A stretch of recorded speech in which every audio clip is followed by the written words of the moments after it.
La Escritura comienza todas las cartas con un destinatario específico, y que es el pastor de la iglesia. Y en esto a mí me llamó mucho la atención cómo es que nosotros por largo tiempo hemos interpretado cada vez que leemos estas cartas, las 7 cartas al Apocalipsis, como que va dirigida a la iglesia. En cierto punto sí, pero cuando el Señor se dirige a la iglesia, se dirige primeramente al pastor y dice cada carta y escribe al ángel de la iglesia en. Por lo tanto, cuando se está refiriendo de esta manera el Señor, no se está refiriendo a un ángel, ¿verdad?, un ente angelical, sino más bien a una persona conocida. Y ya hemos conocido a varios en la medida que hemos ido avanzando, ¿verdad? Como por ejemplo Zósimo, ¿se acuerdan? Que Zósimo era obispo, pastor de una de las iglesias. El otro que conocimos era, ¿alguien se acuerda? Policarpo, entre otros. ¿Ya? El pastor de esta iglesia no parece ser muy, su nombre no parece estar muy asociado a la iglesia, un nombre en particular, pero hay 2 personas que son muy importantes en la historia bíblica y que aparecen precisamente en el desarrollo de la historia de esta iglesia. Para contextualizar, la iglesia de la Odisea quedaba en un sector montañoso en el que la acompañaba la iglesia hacia el noreste, la iglesia de Herápolis, ¿verdad? Hierápolis, y hacia abajo quedaba la iglesia de Colosa, en el sureste, pero las 2 estaban bien cerquitas de la Odisea, ¿ya? Estas 3 iglesias fueron levantadas por el trabajo misionero de Pablo, y especialmente mencionando al hermano Epafras. Este varón fue el que llevó el evangelio y que levantó estas 3 iglesias y obviamente las pastoreó, enseñó los primeros pasos. Fueron compañeros de milicia del apóstol Pablo. Pero hay otro personaje que al parecer resuena también entre la iglesia de Colosa y especialmente la iglesia de la Odisea. El libro de Colosas justamente habla en la carta del apóstol Pablo y encarga que a estas 2 iglesias se les envíe la carta que le ha enviado a ellos, que también la hagan circular en estas otras iglesias. Por lo tanto, eran iglesias vecinas muy cercanas entre ciudad y ciudad. Y justamente este pastor es un pastor joven, un pastor que está allí, ¿verdad?, que se llama Arquipo. Si ustedes lo encuentran ahí en el libro de Colosenses, va a aparecer por lo menos en 2 pasajes bíblicos del Nuevo Testamento mencionados, y uno dice, pero ¿y este caballero quién era? Bueno, era colaborador de Pablo, también es considerado compañero de milicia y al parecer pudo haber sido el pastor de esta iglesia. ¿Recuerdan ustedes que la acción y la actitud que tenía el pastor también era algo que pasaba en la iglesia? Uno de los detalles que el Señor le hace ver a cada pastor es el estado propio y el estado de la iglesia, que aparentemente coincidían. Por lo tanto, está estrechamente relacionado cómo el pastor se comporta, el estado también de la iglesia. No es únicamente responsabilidad del pastor, pero cuando un pastor se equivoca, ¿qué sucede con la iglesia? La iglesia se comienza a dispersar. ¿Es así o no? Y muchas veces, gracias mi hermano por confirmar, y en la mayoría de las veces cuando el pastor se equivoca y toma un rumbo equivocado, el rebaño se esparce, y no porque se vayan al mundo, sino la mayoría lo que hace es tomar la determinación en estar en una iglesia estable, una iglesia que le proporcione seguridad, tranquilidad, adoración leal, adoración verdadera y no hipocresía, y en lo absoluto, ¿verdad?, el poder participar de un culto que esté manchado por la envidia, manchado por la hipocresía, manchado por la tirantez. Por eso que oramos tanto por la unidad que el Señor nos ha dado cuando tomamos tecito abajo. Es un tesoro el que tenemos, ¿sí o no? Y es muy fácil de destruir esta comunión. Y eso no depende del pastor, pero sí, el pastor tiene gran influencia sobre la iglesia respecto de lo que sucede. Así que el Señor nos dé sabiduría a todos, amén, para responder al Señor de la manera adecuada, tanto el pastor como su familia, su esposa, como también la iglesia respecto de cada una de nuestras responsabilidades. Ahora, Jesucristo se presenta con 3 títulos. El amén, que denota confirmación, ¿verdad? Significa verdad, significa afirmación. Jesucristo así se presenta, escribe a la iglesia de la Odisea, al ángel de la iglesia de la Odisea. He aquí el amén. Es el primer título que usa Jesús refiriéndose a sí mismo, ¿verdad? Como esa confirmación, de cierto te digo, palabra afirmativa. El que dice es verdadero y usa el siguiente término y se autodenomina como el testigo fiel y verdadero. Jesús es el testigo más fiel y verdadero. Su descripción ya la hemos visto, ¿verdad? Aquí en versículo 5 y también el versículo 15. Mire lo que dice el capítulo 1, versículo 5 de Apocalipsis.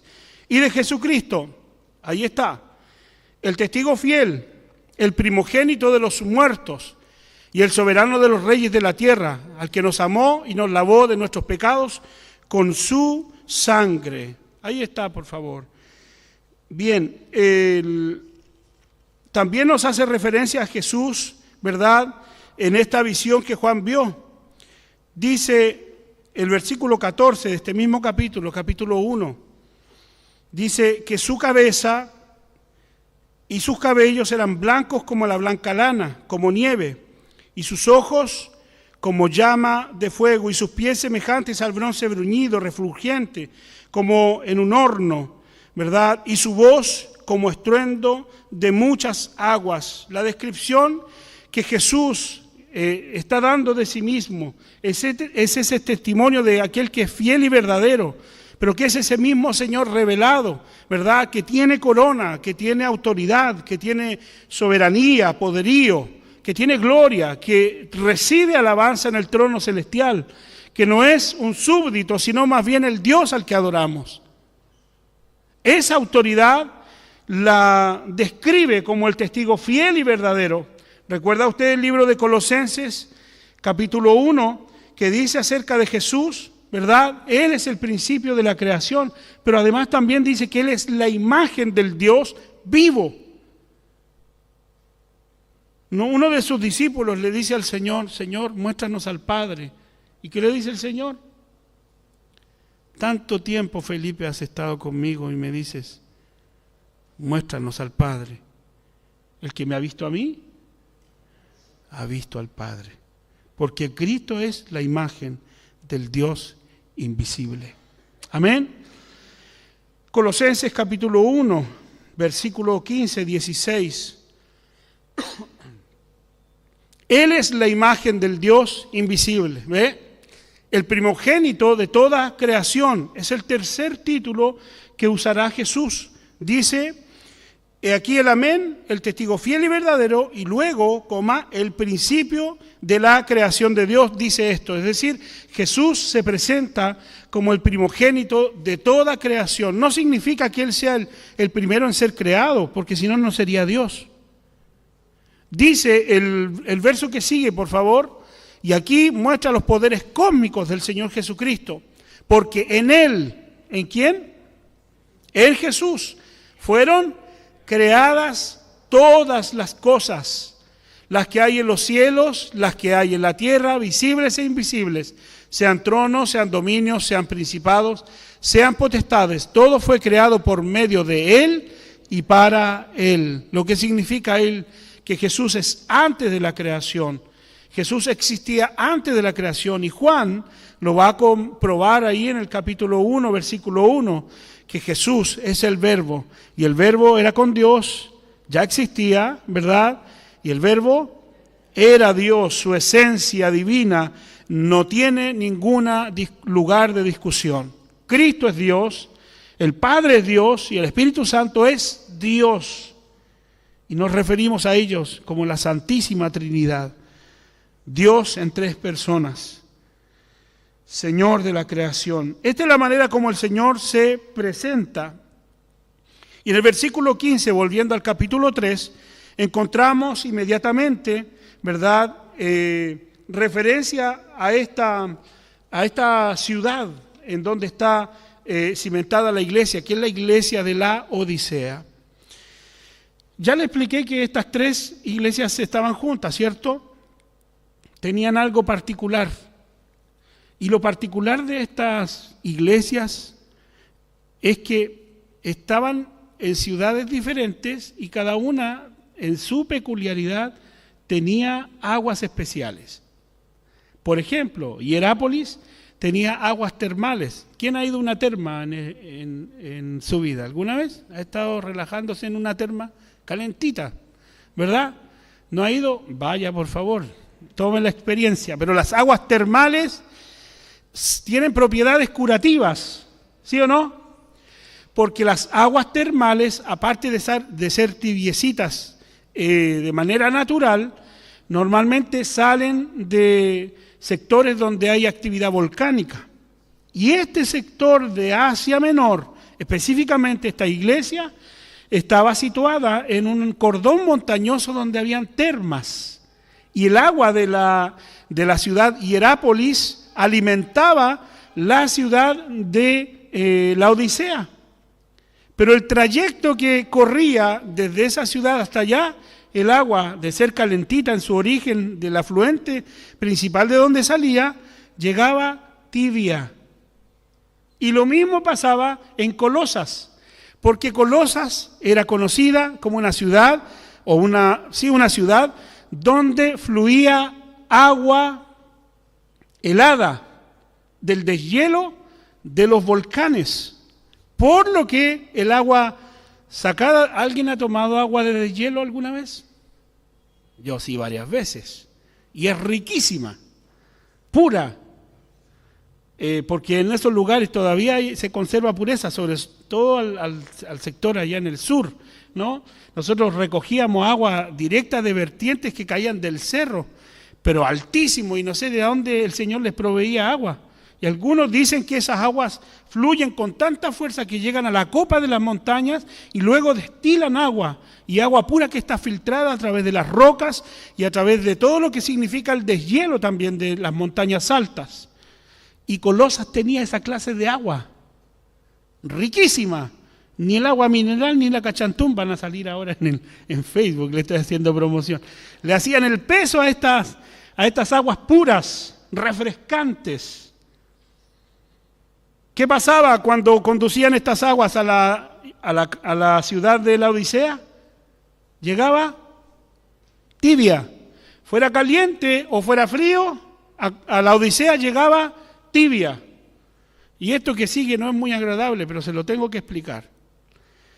Los minerales que arrastraban esas aguas, especialmente la del sector termal, eran aguas con mucho azufre y con mucha carga mineral, lo que significaba que cuando eran allí, ¿verdad?, utilizadas como termas, eran riquísimas y curativas, pero una vez que recorrían el trayecto y se entibiaban, se volvían putrefactas y olían como a huevo podrido. Y así entraban a la ciudad, y el que bebía de esa agua vomitaba por el asco del olor y por la cantidad de minerales que poseía. Por lo tanto, el llamado del Señor no es a ser calientes en el espíritu, como alguno predicaría. Pues dice el reclamo del Señor, porque no eres ni tibio, ni eres caliente, no eres frío, ni eres caliente. Como pensando de que ser frío es como que no tuviera nada del Señor, y como que el que es caliente en el sentido como que si fuera espiritualmente apto y lleno del Señor. No es ese el mensaje que está entregando el Señor en esta carta. Recuerde, las aguas puras del deshielo de Colosas, frías, eran saludables. Y las aguas calientes de Hierápolis eran aguas curativas. Una u otra eran beneficiosas. Lo está hablando del estado espiritual de la iglesia. Está hablando de que una agua servía para los huesos, para el reumatismo, entre otras cosas. Y el agua fría del deshielo servía para refrescar la sed y tenía garantía de ser pura. Por lo tanto, no hay una compensación entre frío y caliente respecto de la espiritualidad, sino más bien para lo que servían. En contraste con lo que significaba tomar el agua tibia de la Odisea, que hacía mal al vientre y que además olía mal y daba náuseas, ganas de vomitar. ¿No es lo que el Señor le dice? Versículo 16, pero por cuanto eres tibio y no frío ni caliente, lea conmigo por favor, ¿qué dice al final? Te vomitaré de mi boca. Por lo tanto, la realidad de lo que eran estas tres ciudades, la usa de ejemplo el Señor porque era algo particularmente entendible por todos los hermanos de la iglesia. Ellos conocían, estaban en la ciudad, sabían los resultados de beber esa agua. Y el Señor los está comparando con ese tipo de agua. Es decir, le está diciendo a una iglesia completa que son tibios, que no son ni fríos, ni tampoco son calientes, que no sirven para nada. Y esto es realmente un insulto, ¿no le parece? Que si el Señor nos dijera eso a nosotros, ¿cómo se sentiría usted y yo? Porque va dirigido primero al pastor. Si cada uno de nosotros estuviéramos en la iglesia de la Odisea, ¿en qué condición estaríamos? Si fuéramos miembros de esa iglesia, ¿qué actitud habría en nuestro corazón? Bueno, claramente toda la iglesia estaba confundida. ¿Y sabe por qué? Los versículos en adelante lo declaran. Porque tú dices: yo soy rico y me he enriquecido y de ninguna cosa tengo necesidad. ¿Sabe que esta frase, yo soy rico y me he enriquecido y de ninguna cosa tengo necesidad, está escrita en la historia? Esta frase la utilizó la ciudad en el año 60, cuando hubo un gran terremoto y la ciudad era tan solvente, tenía tanto dinero.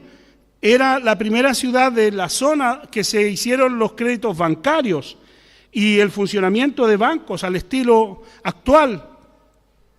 Resultado de esto, amados hermanos, es que la ciudad tenía tanto dinero que rechazaron el aporte imperial de César para reconstruir la ciudad, y la respuesta fue esta: nosotros tenemos suficiente dinero y no tenemos necesidad de nada. Rechazaron el crédito que el emperador hizo y ellos mismos con sus propias fuerzas y recursos reconstruyeron la ciudad después de ese gran terremoto.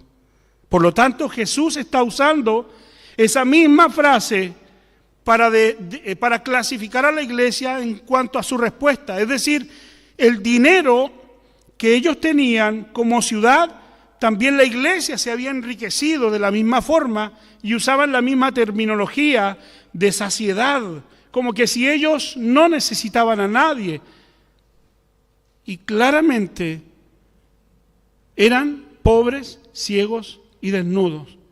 ¿Por qué? Porque la autosuficiencia, que es el gran pecado de la iglesia de la Odisea, parece ser que te deja ciego para no ver la gran necesidad espiritual que tiene el creyente. Amados, ya voy concluyendo con el mensaje. La iglesia piensa que es rica, pero ¿cuál es la opinión del Señor? Que es pobre, miserable, ciega y desnuda. Porque una cosa es lo que tú crees de ti mismo y otra muy distinta es la que el Señor opina. En buena hora, cuando la descripción de Jesús coincide con lo que tú eres. En buena hora, cuando el Señor dice, yo conozco tus obras, y te llega bien ese como un halago y no como una reprimenda. En buena hora, cuando el Señor dice, yo conozco tus obras, y te encuentras caminando fielmente y no en desobediencia. En buena hora, cuando el Señor dice, yo conozco tus obras, porque eres alguien que se ha apartado del pecado y no permanece en el pecado por decisión y por amor a seguir a Cristo. Por lo tanto, la iglesia de la Odisea tenía la vista nublada. Se había enriquecido tanto esta ciudad que además tenía una escuela de medicina. Y esta escuela de medicina tenían por objetivo y una de las disciplinas más practicadas allí era la oftalmología. ¿Ve que el Señor le dice, te ofrezco colirio? Y el colirio que fabricaban era una especie de pastita que la echaban en agua, y esa pastita permitía cubrir los ojos, especialmente de los caminantes que venían del desierto, porque calmaba la irritación del sol y de la arena. Por lo tanto, la visión de los caminantes estaba obstaculizada por la irritación. No podían ver con claridad. ¿Qué le dice el Señor a la iglesia de la Odisea? Le dice que está ciega. Y le recomienda el colirio de él, no el que vendían en la ciudad, para que realmente vea su estado de decadencia. Por lo tanto, amados hermanos, el mensaje también nos debe llegar a nosotros con una profundidad tal que si el Señor compara a la iglesia con los efectos de la ciudad y sus aguas termales y frías y la tibieza con la que actuaban, también les dice del colirio, ¿verdad? Aquel colirio que era justamente curativo, pero que el colirio que ellos tenían no los dejaba ver la realidad que tenían. Aun cuando estudiaban medicina y oftalmología, no lograban ver con claridad su estado espiritual.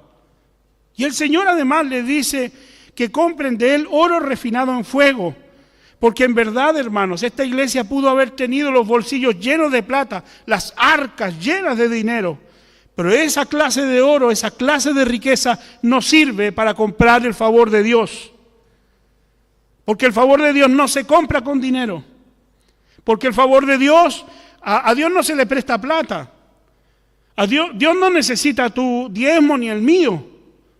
Por supuesto que no, Él está ofreciendo un oro refinado en fuego, que significa un oro puro, un valor especial, que solo el creyente verdadero es de esa clase de material.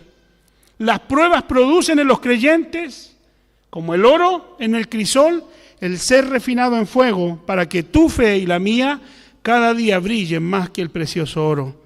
Las pruebas han permitido que las iglesias sobrevivan a las debacles que hemos comprobado este último tiempo. Muchas iglesias en desmedro, muchas iglesias en decadencia. Y no me cabe duda que la imagen de la iglesia de la Odisea también lo es. Las iglesias actuales, incluyéndonos a nosotros, porque muchas veces no logramos ver con claridad lo que nos está pasando y cómo estamos viviendo nuestra vida espiritual. Así que el Señor nos reprenda y en buena hora la reprensión venga para nosotros, porque el estado espiritual en el que nos encontramos a veces deja mucho que desear y le causa náuseas al Señor. ¿Sí o no? ¿Qué le recomienda el Señor a la iglesia? Arrepiéntete, arrepiéntanse, es lo que el Señor le ha dicho. ¿Por qué? Porque el Señor reprende y castiga a aquellos que ha tomado por hijos. El Señor no desecha a su pueblo. Y aún lo peor, ¿sabe cuál es? Y con esto termino en verdad. El Señor dice, yo estoy a la puerta y llamo. ¿En qué puerta está golpeando el Señor? ¿A la puerta de quién? A nuestro corazón, pero ¿a quién? ¿El nuestro o el del mundo que vive en pecado? Esa es la iglesia de la Odisea. Le está diciendo, yo estoy a la puerta, iglesia de la Odisea, y llamo. El Señor está golpeando a la puerta de la iglesia, al corazón de la iglesia. ¿Sabe por qué? Porque al Señor lo habían dejado afuera. No tenían necesidad del Señor en la iglesia. Cantaban bonito, tenían tremendas liturgias, hacían tremenda ofrenda. La plata era lo que sobraba. Y se sentían tan poderosos que podían lograr cualquier objetivo que se propusieran sin siquiera hay necesidad de orar o buscar en la voluntad del Señor. Porque la arrogancia y la autosuficiencia individual y corporativamente se manifiestan cuando empezamos a dejar de orar y depender del Señor. Los varones han tomado la iniciativa de orar todos los días a las 9 de la noche, media hora solamente, y poniendo todo el listado de las oraciones que el hermano Mario nos ha provisto bien diligentemente, junto a nuestra hermana Graciela en el ministerio de oración. Y los varones han decidido orar. ¿Usted cree que esto no va a traer repercusiones espirituales de bendición para la iglesia? Porque si algo tenemos que hacer es buscar al Señor. Si algo a lo que tenemos que dedicarnos es a la oración. Si a algo tenemos que dedicarnos es a estar en comunión con el Señor. Porque el domingo aquí en la banca de la iglesia no basta. Eso se traduce en una simple religiosidad. Necesitamos mucho más que el domingo y oír un buen o mal sermón. Usted lo puede clasificar. Lo que necesitamos es una vida comprometida con el Evangelio, una vida llena del Espíritu Santo, y veremos la gloria del Señor aún más de lo que ya lo hemos visto. ¿Sabe usted por qué el Señor está trayendo su rebaño a la iglesia y está trayendo cada día más? Si se da cuenta, cada domingo subimos el número de personas. No es por la fama que nos da Facebook, ni mucho menos los likes que recibimos en YouTube o en cualquier otra red social. Eso es algo que se está difundiendo, que estamos llevando la palabra del Señor. Pero las personas que llegan vienen porque están sedientas de la palabra del Señor y tienen que encontrar un refugio en Cristo, pero también en la iglesia, una familia de la fe y además también una familia comprometida con el Evangelio, que sabe lo que hay que hacer y que camine en la voluntad del Señor. Amados hermanos, que este mensaje de la Odisea nos ayude a despertar y a ver con claridad si le estamos dando asco al Señor. Amén. No se vuelva religioso. Revise su corazón. No sea tibio. Sea frío para refrescar el alma sedienta con palabras de sabiduría. O sea caliente como las aguas termales de Hierápolis para sanar el corazón abatido con la palabra del Señor, pero nunca tibio, porque al Señor le produce náuseas. Amén. Y al Señor le hace doler la guatita cuando usted es tibio. Es intomable, es imbebible esa clase de agua. No permita que el Señor diga eso de usted, sino pídale al Señor sabiduría para servir como Dios lo espera.